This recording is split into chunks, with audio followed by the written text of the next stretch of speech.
Hi. இது Wednesday morning. காலையிலேயே தம்பிங்களுக்கு breakfast and lunch ready பண்ண ஸ்டார்ட் பண்ணிட்டேன். இன்னைக்கு பீட்ரூட் சப்பாத்தியும் வெஜிடபிள் குருமாவும் தான் எடுத்துகிட்டு வர சொல்லியிருந்தாங்க. அதனால வெஜிடபிள் குருமா தான் ரெடி பண்ண போகிறேன். அதுக்காக குக்கரில் கொஞ்சமாக எண்ணெய் விட்டு ஹோல் ஸ்பைசஸ், கட் பண்ண வெங்காயம், இஞ்சி பூண்டு பேஸ்ட், தக்காளி எல்லாமே சேர்த்து நல்லா வதக்கிட்டு, கட் பண்ண உருளைக்கிழங்கு, கேரட், ஊற வச்சு எடுத்த பட்டாணி எல்லாத்தையும் சேர்த்து நல்லா மிக்ஸ் பண்ணி விட்டுட்டு, தேவையான அளவுக்கு மஞ்சத்தூள் சேர்த்து அதையும் நல்லா மிக்ஸ் பண்ணி விட்டுக்கோங்க. இப்போது மிக்ஸி ஜாரில் கொஞ்சமாக தேங்காய், பச்சை மிளகாய், சோம்பு, கசகசா, ஒரு 4, 5 முந்திரி பருப்பு, அது கூடவே கொஞ்சமாக பொட்டுக்கடலை சேர்த்து நல்லா ஃபைனாக அரைச்சி எடுத்துக்கோங்க. இப்போ நம்ம அரைச்ச பேஸ்ட்டையும் அந்த வெஜிடபிள்ஸ் கூடயே சேர்த்துட்டு தேவையான அளவு உப்பு, தேவையான அளவு தண்ணி சேர்த்து ஒரு 4 விசில் விட்டு எடுத்தோன்னா சூப்பராக வெஜிடபிள் குருமா ரெடி ஆகிடும். செம்ம டேஸ்டியாக இருக்கும். தோசை, சப்பாத்தி, இட்லி எதுக்கு வேணாலும் சைட் டிஷ்ஷாக யூஸ் பண்ணிக்கலாம். அந்த அளவுக்கு டேஸ்ட்டு சூப்பராக இருக்கும்.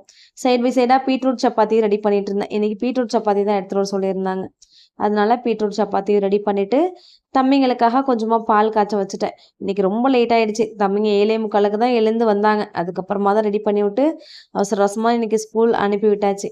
பிடிச்சிருந்தா லைக் பண்ணுங்கள், மறக்காமல் நம்ம சேனலை சப்ஸ்கிரைப் பண்ணி சப்போர்ட் பண்ணுங்கள். தேங்க்யூ.